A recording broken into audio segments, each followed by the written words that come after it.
Assalamualaikum warahmatullahi wabarakatuh.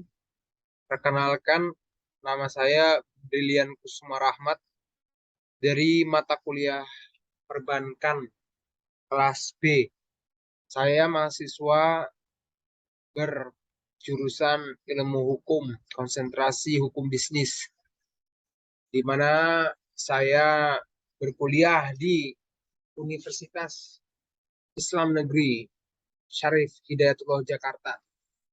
Saya ingin memaparkan analisis kasus yang dijadikan makalah oleh saya sendiri mengenai permasalahan yang terjadi di Indonesia. Makalah ini dibuat untuk memenuhi tugas ujian tengah semester saya pada mata kuliah perbankan, di mana judul ini sendiri bernama perlindungan hukum terhadap seseorang nasabah terhadap ancaman kejahatan skimming melalui layanan elektronik banking kasus BRI kantor wilayah Denpasar, di mana dosen pembimbing saya yang kami hormati Bapak dosen pengampu Dr. Mutawali. Bismillahirrahmanirrahim. Pertama-tama saya ingin mengucapkan puji syukur kepada hadirat Allah Subhanahu wa taala, berkat rahmat dan karunia-Nya saya dapat menyelesaikan makalah ini dengan baik dan lancar. Dan tak lupa juga kami panjatkan sholawat serta salam kita kepada baginda Nabi besar kita, Habibana wa Nabiyana Muhammad Sallallahu Alaihi Wasallam. Baik, langsung kepada permasalahan inti. Sebelum saya lanjutkan, saya ingin menjelaskan beberapa kerangka pada makalah ini. Yang pertama, saya akan menjelaskan kronologi kasus, lalu analisis kasus, lalu langsung penutupan, yaitu yang berisi kesimpulan.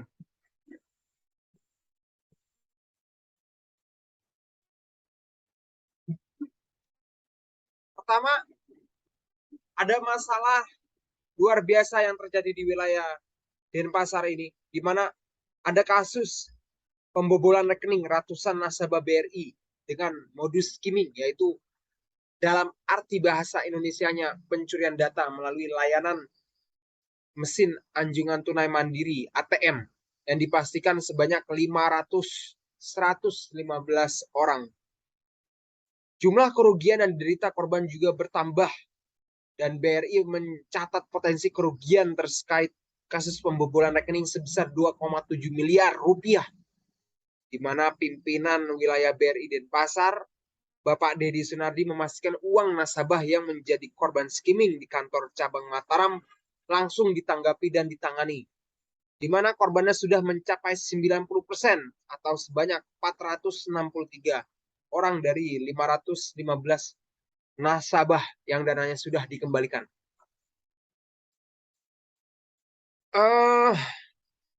Aksi skimming yang dilakukan pelaku dengan memasang alat berupa skimmer dan kamera pada perangkat mesin ATM, kartu dan PIN nasabah yang melakukan transaksi dapat terbaca. Kemudian pelaku melakukan penggandaan kartu dan melakukan transaksi penarikan melalui kartu ATM palsu. Jadi dalam bahasa sederhananya adalah beberapa mesin ATM yang di wilayah tersebut telah dipasang atau disetting oleh aksi pelaku kejahatan, di mana sang pelaku ini insert suatu alat yang dapat men-scan, ya, alat skimmer ini, yang dimana jika ada nasabah yang ingin memasukkan kartu ATM tersebut, dapat dibaca informasi terkait kartu tersebut, yang nanti dimana informasi itu akan dibuat lagi kartu palsu oleh para pelaku aksi kejahatan, dan isi saldonya pun dapat disedot dan diambil oleh para pelaku aksi kejahatan tersebut. Lalu dari hasil pemeriksaan tim ahli IT yang dimiliki BRI, Telah diindikasikan ada 6 mesin ATM di Kota Mataram yang dipasangkan mesin skimmer. Dan dari 6 mesin ATM yang diindikasikan tersebut, ditemukan 1 skimmer yang masih terpasang di mesin ATM milik BRI tersebut. Terkait temuan tersebut, Kepala Cabang Wilayah Situ yang bernama Pak Dedi menginstruksikan langsung seluruh mesin ATM yang terindikasi sudah dipasangi skimmer untuk dibongkar dan diganti menggunakan perangkat mesin ATM baru. Selain itu, seluruh mesin di seluruh NTB dilakukan pemeriksaan secara menyeluruh. Apakah ada juga indikasi pernah dipasangi skimmer oleh pelaku kejahatan perbankan tersebut. Dan BRI juga telah melakukan tindakan preventif lain untuk mencegah skimming ATM, diantaranya mengintensifkan pengawasan dan pemeriksaan berkala terhadap seluruh mesin ATM BRI yang tersebar di wilayah Indonesia.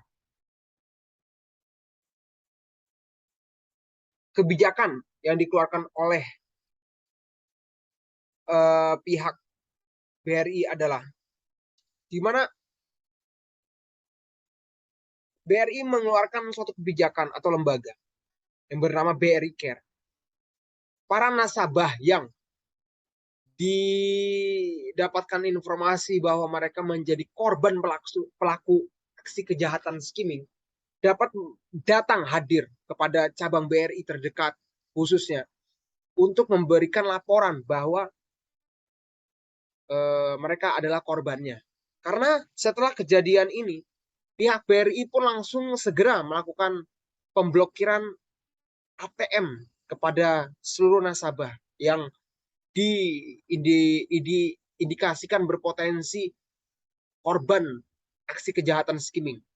Maka karena itu, para nasabah yang mendapatkan informasi pemblokiran dapat langsung hadir kepada kantor BRI terdekat untuk melakukan pelaporan. Nanti dari pihak BRI pun sendiri akan memberikan kartu ATM baru dan PIN ATM baru agar pengamanan dari pihak bank dapat dilaksanakan secara menyeluruh kepada nasabah yang menjadi korban atau calon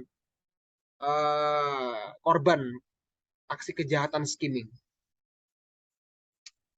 Dalam analisis kasus ini,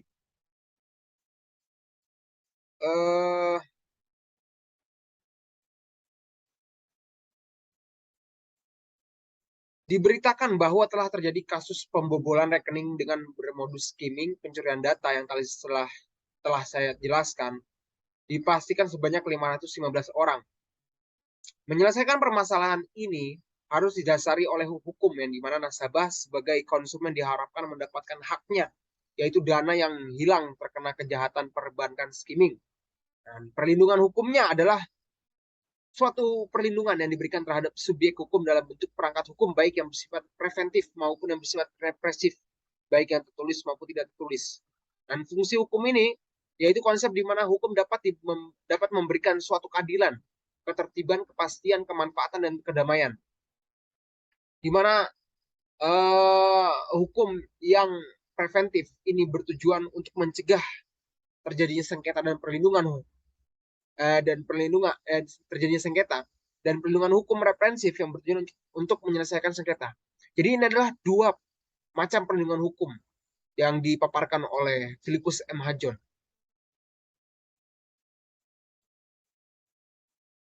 Untuk dikaitkan dasar perlindungan hukum ini dengan kasus ini, yang pertama, perlindungan hukum yang preventif berfungsi untuk memberikan perlindungan bagi nasabah dalam hal mencegah terjadinya sengketa. Dan kedua, perlindungan hukum yang represif berfungsi untuk memberikan perlindungan kepada nasabah dalam hal menyelesaikan terjadinya sengketa.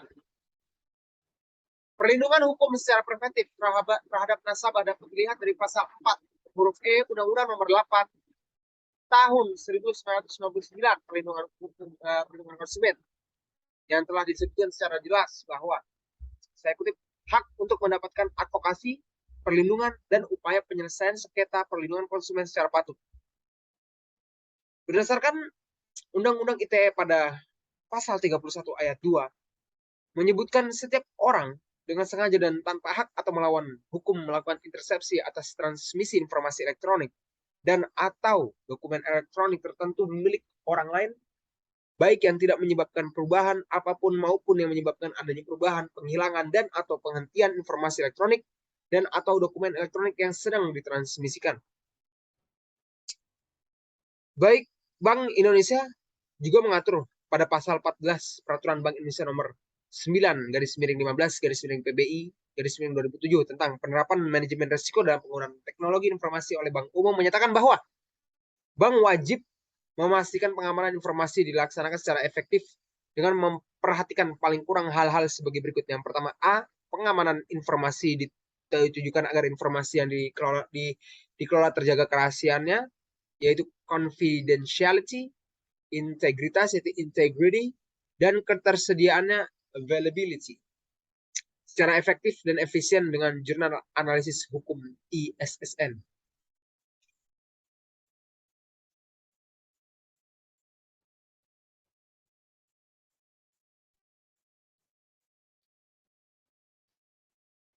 Selanjutnya, saya akan menjelaskan mengenai penyelesaian terhadap permasalahan kasus ini, di mana yang pertama ada penyelesaian sengketa melalui pengadilan, yaitu litigasi, dan yang kedua penyelesaian sengketa di luar pengadilan, yaitu non-litigasi. Berdasarkan sekian bentuk penyelesaian sengketa di luar pengadilan, BRI Kantor Wilayah Denpasar menyelesaikan permasalahan ini melalui proses mediasi, di mana nasabah akan diarahkan untuk melakukan pengaduan terlebih dahulu melalui layanan pengaduan yang disebut BRI Care. Setelah melakukan pengaduan, nasabah akan mendapatkan trouble ticket, yang selanjutnya trouble ticket tersebut dikirimkan ke divisi terkait, di mana pengaduan atas indikasi kejahatan skimming dan akan diverifikasi oleh divisi AMK apakah kehilangan saldo tersebut memang benar disebabkan oleh skimming atau bisa saja karena kelalaian nasabah dalam bertransaksi. Lalu proses selanjutnya, divisi AMK akan mengkonfirmasi ke kantor BRI terdekat dengan nasabah dan menyampaikan terhadap nasabah yang melakukan pengaduan apakah berkurangnya saldo tersebut disebabkan oleh skimming atau tidak. Baik, dapat dijelaskan bahwa para nasabah yang mendapatkan laporan bahwa ada permasalahan dalam rekening mereka, baik maupun saldo hilang atau saldo kurang, dapat melapor kepada layanan yang sudah dikeluarkan oleh pihak BRI yang bernama BRI Care. Di situ nanti akan diarahkan dan dipastikan diverifikasi permasalahan yang dialami oleh nasabah apakah benar dari kasus atau terkait dengan skimming ataukah kelalaian para pihak-pihak oknum-oknum yang bertanggung jawab atas informasi rahasia nasabah itu sendiri.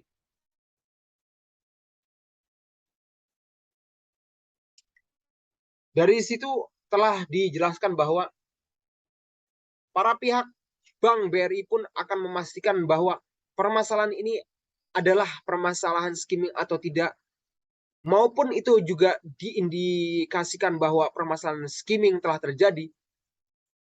Pihak BRI memberikan beberapa kebijakan di mana mereka akan melakukan pemeriksaan secara menyeluruh di semua wilayah yang terkait dengan permasalahan skimming, pergantian mesin ATM, pelayanan para pihak nasabah, menggantikan rugi yang dialami oleh para pihak nasabah dalam bentuk uang tunai.